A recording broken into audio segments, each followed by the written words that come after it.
Allez, on est très nombreux alors.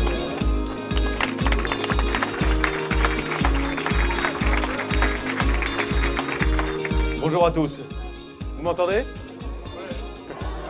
Il y a la caméra qui dit non, non, bouge par là, bouge par là. Et si vous croyez que c'est parce que vous me demandez d'aller à gauche que je vais aller à gauche, vous pouvez fumer les gars. Bonjour à tous.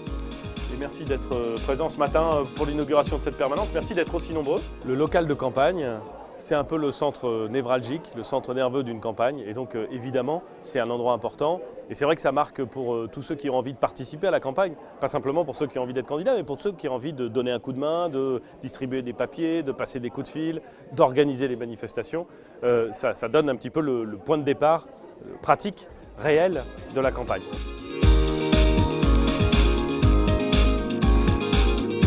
J'adore les campagnes. C'est des moments qui permettent de dire des choses importantes. Il faut prendre au sérieux les campagnes. Il faut donc dire exactement ce qu'on a envie de faire. Une bonne campagne, ça exige d'avoir un bon programme. J'ai déjà donné dans la lettre que j'ai adressée au Havrais et que vous avez distribuée et je vous en remercie, des indications sur ce que serait ce programme. Et il y a une autre chose qui rend les campagnes très agréables, c'est tout ce qui se passe autour de ce moment d'échange et autour de ce moment d'explication et de conviction. Et évidemment, ça fait des échanges extraordinaires, ça fait des ambiances extraordinaires. Il y a des histoires de campagne avec des gens qui se trompent parfois, des gens qui arrivent des aventures, des rencontres incroyables. Je me souviens, la première campagne que j'ai faite au Havre avec Agathe Caillère, on faisait du porte-à-porte. Bon, je suis avec Agathe Caillère, on fait du porte-à-porte, on arrive dans le centre-ville, dans un grand immeuble, on frappe, et là, un bonhomme ouvre la porte, et il ouvre la porte tout nu. Non, mais vous imaginez la tête d'Agathe, et puis d'ailleurs du reste la mienne aussi. Bon, ben, il n'y a qu'en campagne que ça vous arrive des choses comme ça. Autrement dit, soyez incroyablement déterminé dans votre action et très serein dans votre discours.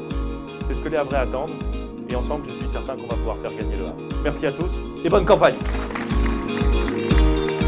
J'en ai ouvert quelques-uns des locaux de campagne, j'en ai fermé aussi après les campagnes, et je peux vous dire qu'à chaque fois, quand on ferme le local de campagne, il y a une petite tristesse parce que c'était un bon endroit et c'est un endroit où les choses étaient sympathiques. Et il faut que ce soit comme ça.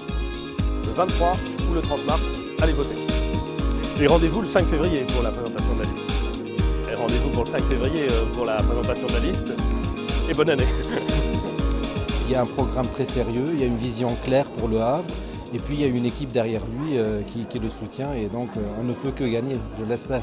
C'est quelqu'un d'intelligent, il a envie d'avancer, donc il s'entoure de gens, quel que soit leur bord politique, qui ont envie de donner pour le Havre. J'ai un passé plutôt franc-comtois, j'avais une image du Havre un peu triste. Je suis arrivé et j'ai été surpris, agréablement surpris de ce dynamisme. J'essaierai de participer à une démarche active sur le terrain pour essayer de promouvoir un peu les idées de la campagne politique. Je suis là aujourd'hui parce que je souhaite soutenir notre candidat Édouard Philippe. C'est quelqu'un sur lequel nous misons beaucoup pour la réussite du Havre.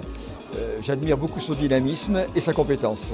Il a le dynamisme d'un quadragénaire qui est dopé à l'enthousiasme et puis une compétence qui n'est pas qu'économique, il a une compétence culturelle également à laquelle je suis très sensible. C'est meilleur, il aime sa ville, c'est le candidat de l'audace et puis pour jouer sur la continuité avec Antoine Ruffnac qui était très apprécié aussi et qui a fait énormément de choses pour la ville. Je me permets de prendre la parole parce que je suis quelqu'un de très simple mais j'ai envie de faire partager mon bonheur qu'il soit de nouveau élu.